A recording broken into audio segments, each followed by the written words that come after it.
Empecemos. Carlitos Páez es uno de los 16 jóvenes que regresó de la nieve, que estuvo con sus amigos 72 días con sus largas noches, abandonados en las heladas montañas de los Andes, con una sola misión: sobrevivir y regresar a casa. Tuvieron que tomar decisiones tan difíciles como la de comer carne humana mientras se iban debilitando, igual que sus esperanzas.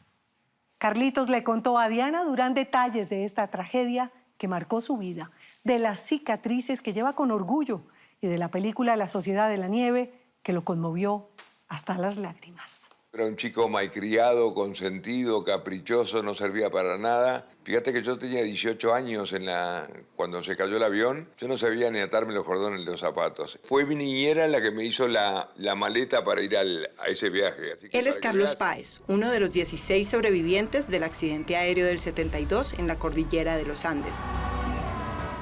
Las imágenes en blanco y negro de la época son constancia de que esta catástrofe ocurrió hace mucho tiempo, aunque el interés del público permanece intacto.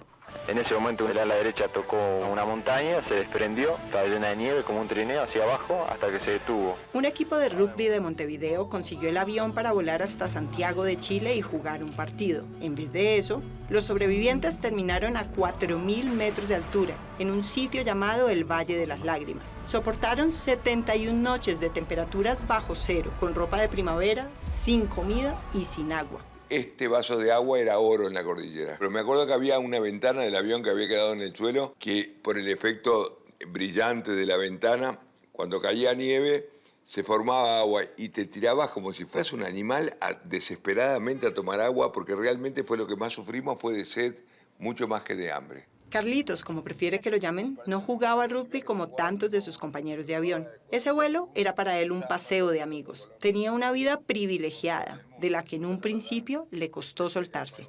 Una de las valijas que había quedado dentro del avión era la mía. Y mi valija, la mitad son remedios. Entonces yo preparaba un agua que le daba sabor, le ponía una cosa que se llamaba carqueja, la condimentaba para que tuviera algo de gusto, porque el agua de nieve no tiene gusto. ¿Y les compartías a tus compañeros de esas? Bueno, compartía un poquito, digo, después que yo la hacía, que me gastaba mi remedio, que todo. A sus dos hijos les ha costado imaginarse a ese Carlitos de 18 años tan vulnerable. Por eso hace unos años lo acompañaron al punto donde el avión se fragmentó en pedazos. Ahí están los picos donde pegó el avión. Cabalgaron 2 días enteros para llegar a ese sitio de interés turístico, que en realidad es un camposanto. Eso sí, no encontraron mucha nieve. Impresionante haber llegado acá donde cayó mi viejo. La verdad que es una cosa de locos este lugar. Vine en plan agradecimiento absoluto. Siento un milagro yo por existir gracias a esto. Que estás en los cielos, santificado sea tu nombre. Créeme que yo fui el que más rezó en la cordillera, pero también créeme que rezando solamente de la cordillera no se sale. ¿En esa época creías en Dios? En esa época creía en un Dios que me habían enseñado en el colegio. A mí me pasó un cuento que no lo hago nunca, una vez que tenía ganas de hacer mis necesidades y tuve que salir afuera del fuselaje, y era una noche totalmente estrellada, no hacía frío, yo estaba solo en la inmensidad mirando las estrellas, y créeme que ahí sentí la presencia de Dios. Recién ocurrido el accidente, Carlitos Páez y los demás sobrevivientes querían tener fe, pero el tiempo pasaba, el rescate no aparecía y de sus cuerpos comenzó a salir una orina que los aterraba, una orina color negro. Sucede porque cuando uno se empieza a deshidratar, te empezás a autodigerir. Cuando vos tomas mucha agua, la orina es clara. Cuanto menos agua tomás, la orina es más oscura. Este tema de la orina y me imagino otros síntomas de lo que estaba pasando facilitó también la decisión. También facilitó la decisión, naturalmente. Cuando no tenés comida y te estás muriendo. La decisión, sí, esa decisión. Si no comemos nos vamos a morir. ¿Comer qué? La de alimentarse con los cuerpos de sus amigos y familiares. Después de 10 días desde el accidente, de las latas de mariscos y las chocolatinas en los equipajes ya no quedaba nada. Pero ellos querían vivir. El hambre es letal. Ya te duele el estómago, estás debilitado, sabes que te estás muriendo porque de alguna manera te estás muriendo. Fíjate que tomar la decisión no fue tan difícil. Yo el primer comentario se lo siento a Nando Parrado. Yo me iba en una expedición a tratar de encontrar la cola del avión. Le digo, Nando, no queda nada en la despensa que teníamos. Le decíamos la despensa un bolsito de mujer. Y Nando me mira a los ojos y me dice, Carlitos, yo me como al piloto. Fernando Parrado perdió a su madre y a su hermana menor en el accidente. Por eso, a Carlitos Páez no le extrañó el comentario de su amigo. En esa expedición yo me quedo en una parte con Adolfo Strauch. Digo, che, Adolfo, Nando está loco, se quiere comer al piloto. Y Adolfo me dijo, no, Carlitos, no está tan loco. Yo con mis primos ya lo pensamos. Quizá decidirlo fue sencillo, pero admitirlo luego, no tanto. Al bajar de la montaña los esperaba un Uruguay conservador, católico y a meses de padecer una dictadura. Es muy importante llegar a saber cómo se sobrevive, porque de pronto, fíjate, que puede llegar a ser escuela esto. De pronto, una experiencia en esta zona, 71 días, puede ser asimilable por otros y esperemos que nunca más sucedan casos como este. Esperemos que no. La prensa y el público querían descifrar el milagro de los Andes. A los sobrevivientes no les quedó más remedio que contar lo que les había pasado en la montaña. Escogieron contarlo en el lenguaje apostólico y romano que su país hablaba. La última cena, repartió su cuerpo y sangre a todos sus apóstoles. Ahí nos estaba dando a entender que nosotros debíamos hacer lo mismo. Facilitaba al principio también no saber a quién le pertenecía lo que fuera que se estuvieran comiendo. Facilitó, pero todos teníamos el morbo de saber quién era. Es una cosa natural. Es la curiosidad que tiene todo ser humano, como que vos me preguntes a mí qué gusto tenía la carne humana. No, yo no se lo pregunté. Sí tenía la curiosidad, pero me ganó el pudor. Todo el mundo se muere por preguntar eso. Y el gusto que tiene es igual que la carne de vaca, digo, y sobre todo congelada, no tiene gusto a nada. Por lo menos para mí no me causó ninguna repulsión. Es más, yo fui uno de los primeros que me acuerdo que lo comparé con... Había una fiambrería famosa en el barrio donde yo vivía, que se llamaba San Fernando. Decía, esto parece jamón de San Fernando, decía. También poniéndole un poco de humor también. Pero digo, el sentido del humor, dice Carlitos Páez, fue esencial para sobreponerse a lo que parecía imposible. Vencer a esa cordillera tan majestuosa como traicionera. ¿Qué les decías? Inventaba cosas. Es más, es gracioso uno de los cuentos que en el medio de la avalancha estábamos sepultados y yo le digo a Roberto Canessa, le digo, hoy es un día importante porque es el cumpleaños de 15 de mi hermana más chica. Me dice, Carlitos, ¿y qué estás pensando en el cumpleaños? Mirá dónde estamos en un espacio reducido. Yo le digo, bueno, el año que viene, como no puede festejar, vamos a festejarlo en casa. Y entonces él me dice, no, Carlitos, callate la boca, mirá dónde estamos. Digo, a vos no te invito al asado. La avalancha que menciona Carlitos ocurrió 17 días después del accidente. La montaña rugió y los engulló. De un zarpazo, el grupo se redujo de 27 sobrevivientes a 16. La nieve los sepultó en una cabina de avión que amenazaba con volverse una fosa común. En esa oscuridad, Carlitos Páez cumplió 19 años. Mueren mis dos mejores amigos en la avalancha. Nosotros éramos 5 amigos inseparables, típicos de adolescente, y aparte nos creíamos los dueños del mundo, nos creíamos que podíamos contra todo. La cordillera no te permite llorar, no te permite sufrir en ese momento.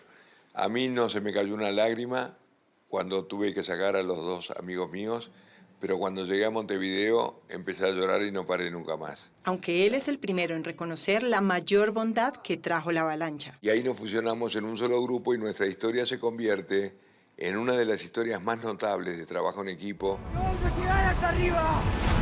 En ese equipo de 16 sobrevivientes, todo el mundo puso un granito de arena para que Fernando Parrado y Roberto Canessa pudieran salir a buscar ayuda.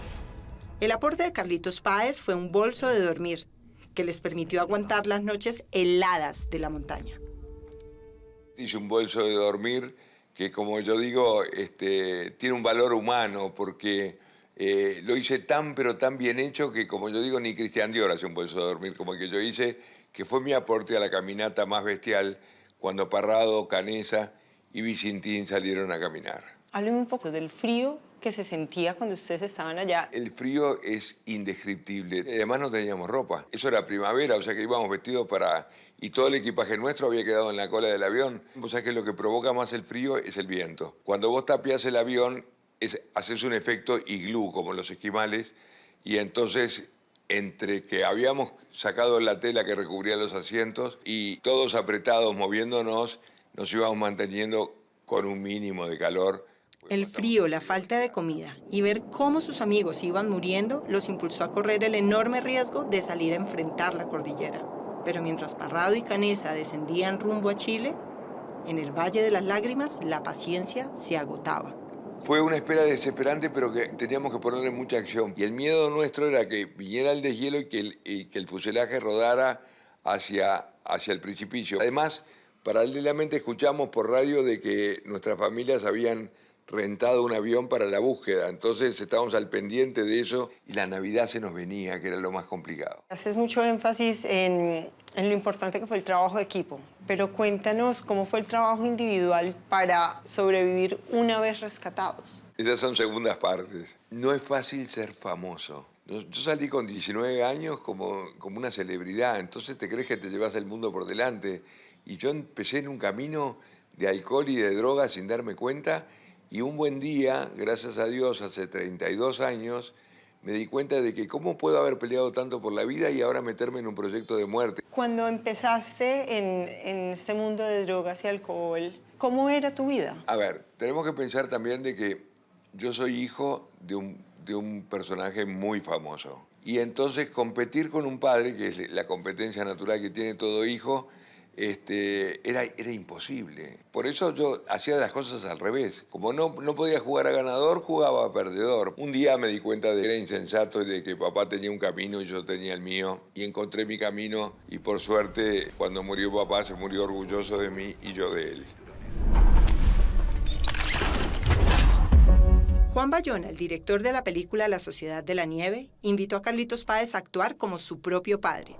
Quería recrear con él un momento cumbre de la historia, la lectura de los nombres de los 16 sobrevivientes del accidente, tal como lo hizo Carlos Páez Vilaró en diciembre del 72. Carlitos le dijo que sí, solo después de consultarlo con su psicólogo. Para mí ponerme en los zapatos de papá fue algo duro. Primero, porque yo no soy actor. Segundo, porque me tuve que meter en la historia de los Andes de lleno. Y tercero, porque tuve que repetir la escena de la lista como 9 o 10 veces porque Bayona no se quedaba conforme con mi actuación. El amor a sus padres fue su tabla de salvación en la cordillera. Bajo el cielo estrellado, Carlitos Páez añoraba tanto ver a su padre Carlos Páez Vilaró como a su madre Madelón Rodríguez. Esta era mi madre, mirá qué espléndida que era. Yo tenía en el avión un lugar de cierto privilegio, dormía en una esquina que era más calentita que la de los demás, pero tenía que hacer dos cosas. Cuidarle la pierna a Coche Inciarte y la segunda cosa era, tenía que pasar cuando hacían pipí, tirar el pipí por el costado.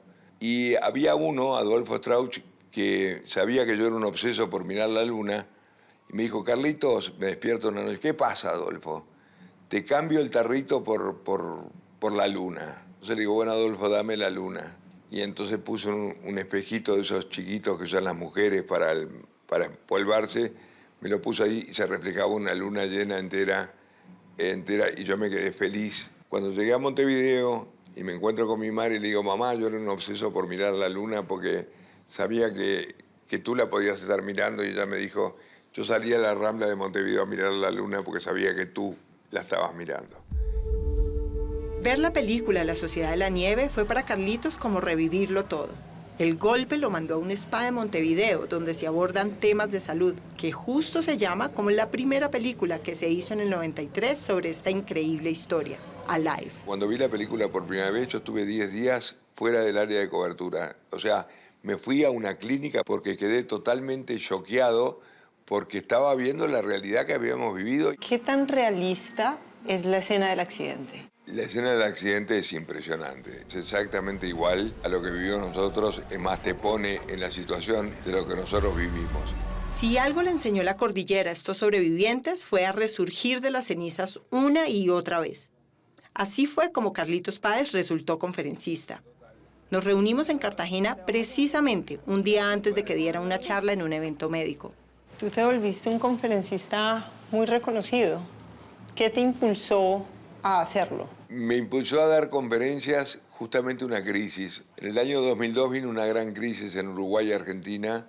Se destruyó mi negocio, yo tenía 49 años. Entonces inventé, los sobrevivientes no teníamos página web en ese momento, y se cumplían 30 años de la historia.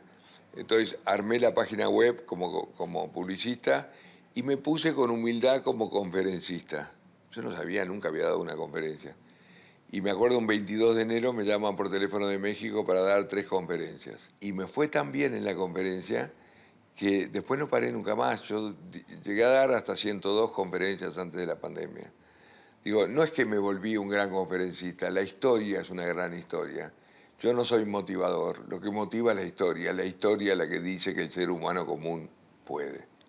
Eso es la motivación. De los Andes volvieron 16 hombres vivos. Hoy quedan 14. A finales de los años 80 fueron todos al sitio del accidente y allí rindieron tributo a sus amigos. Ellos mismos lo han dicho. Llevarlos en el cuerpo y en el alma ha sido un honor.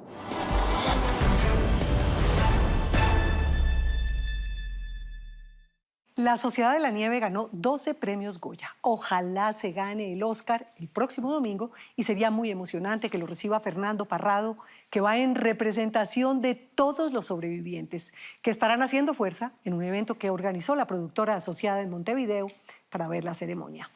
Buena suerte. Hola, los invito a que se suscriban a nuestro canal de YouTube aquí. Y si quiere ver alguna de nuestras grandes historias, es fácil. Haga clic aquí. Chao, nos vemos.